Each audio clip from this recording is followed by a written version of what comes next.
Hey guys, it's that guy with the picks. It is Monday morning. Yesterday we gave the Rams minus the points. And we all know what the Rams did. They murdered that team. 37-7, wins by 30 points.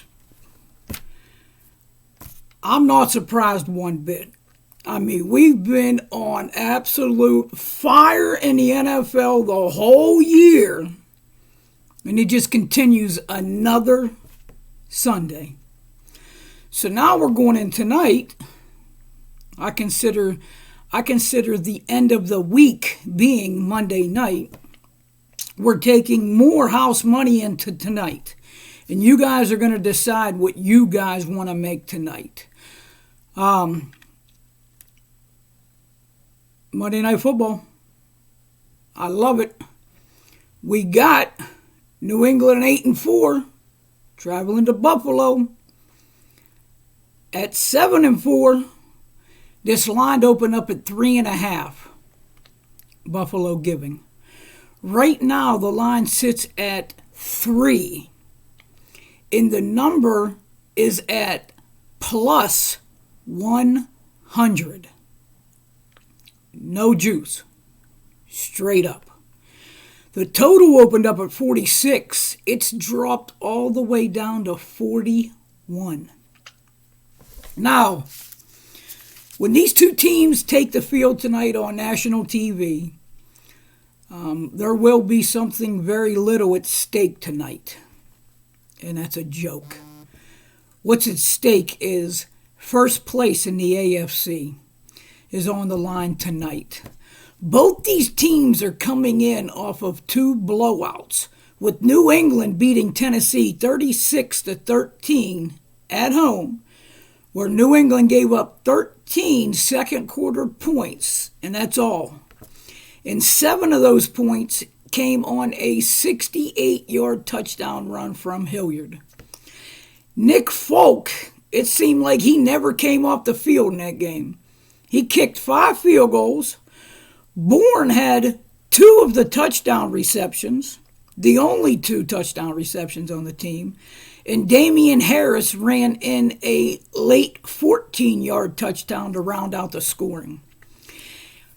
Tennessee did have 270 rushing yards in the game and had 2 backs that went over 100 yards, and neither of them were Derrick Henry.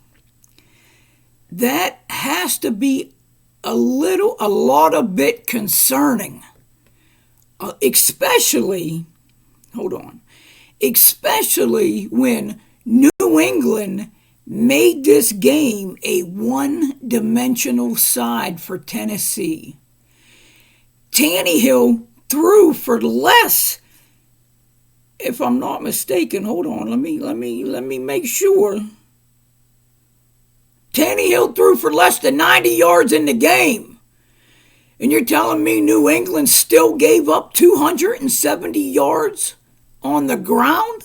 The number 1 overall defense, not even close. It's not even close. And I know this because I have them on my fantasy team. It's not even close. And for them to give up 270 yards to a arguably third string and practice squad guy has to be concerning. Has to be. Like I said, they were a one-dimensional team. Tannehill threw for 85 yards in the game. Last week, Buffalo traveled to the Saints, where they won 31-6 on the road. Yes, the Saints were playing with mostly backups. I get it. But what happened to the old next man up theory? It seems like when a team beats another team and they got injuries, they forget about all these slogans that they use when they win. But when a team beats another team, it's like, oh, they were injured. They didn't have a full team. They were depleted. Bullshit. Bullshit. Buffalo went to the Saints and they beat the hell out of them. Period. The end. Period.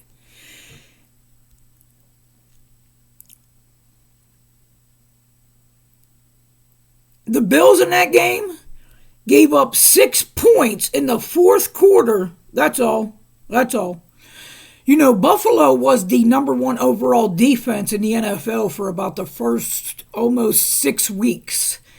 And now it sits at New England. Don't think Buffalo's defense is something to sleep on, because it's not.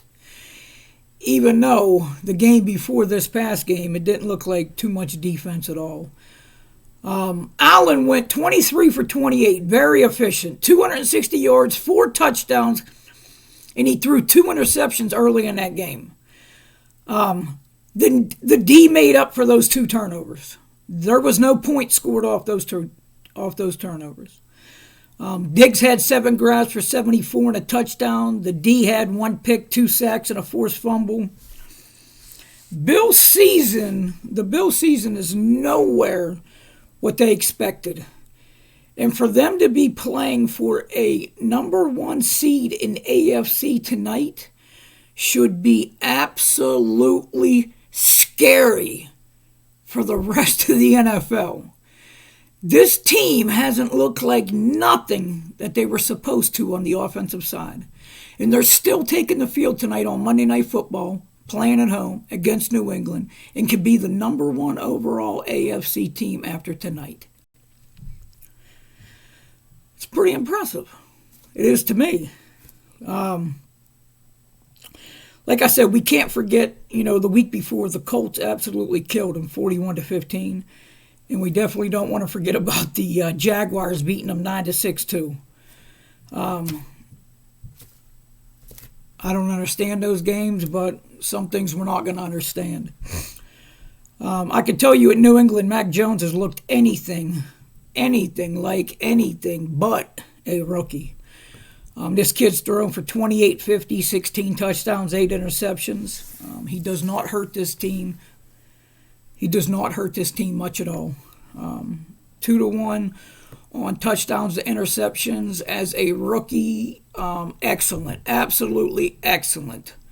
Look at the other guys out there. I mean, there's not even a comparison to anybody else out there. And on top of that, this wasn't a New England team that was coming in at the beginning of the year that they had stuff in place to bring this rookie. No.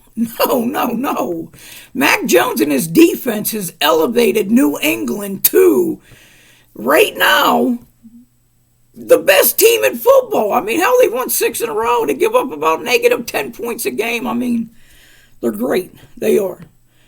Allen has thrown for 3,071 yards. He's got 25 touchdowns and 10 interceptions. Both these defenses are top-notch, with New England being better for the past 5 weeks. The Bills are 4-0 against the spread in their last 4 in December, and they're 4-0-1 against the spread in their last 5 versus the AFC East. And they're 7-3-1 against the spread in their last 11 home games. The Patriots are 6-0 against the spread in their last 6 overall. Man, if you've been putting money on New England, you've been raking. The Bills did lose their star cornerback last week in the Saints game, which should have never happened. Tre'Davious White, kid's an absolute stud. They lost him to a torn ACL, which obviously he's going to be out for the rest of the year. What I see in this game, obviously, the total dropped 5 points. I see a low-scoring, close grind-out game. It's going to be about 35 degrees at kickoff, and there is going to be a ton of wind. I see Buffalo getting it done tonight with tough defense and Josh Allen's, not arm, Josh Allen's legs. That's how I see Buffalo getting it done tonight. I see him getting it done with tough, grind-out defense and on Josh Allen's legs. I think that'll be the difference in this game tonight. The Bills will stop New England. May only be one more time, may only be two more times, but I see Buffalo stopping New England more than New England stopping Buffalo tonight. And tonight, obviously, the pick, take the Bills minus the 3 at plus 100. Listen to me, guys. I'm talking about NFL. Who better are you going to go to get an NFL pick than this channel? Nah, you ain't going to find one. You ain't going to find one. Guys, thank you. I say it every video, but I can't say it enough. Thank you. Thank you for the likes, the comments, subscribes, the shares, the love, support. Guys, I just ask, please continue to do it. Share this with as many people as you can. I think everyone should have the opportunity to pick up some free money and do it in a fun way on entertainment on TV, especially tonight. Guys, I am also going to be releasing a college basketball game tonight that I absolutely love. The last college basketball game that I gave out was Oral Roberts, and Oral Roberts was the easy winner. That was on Saturday. We're coming back with another easy one tonight. You guys are going to want to take advantage of these two picks. Play them straight, play them together. Just make sure you play them. You already know what I'm going to do until I get back to you guys. I'm going to get back to getting this cash.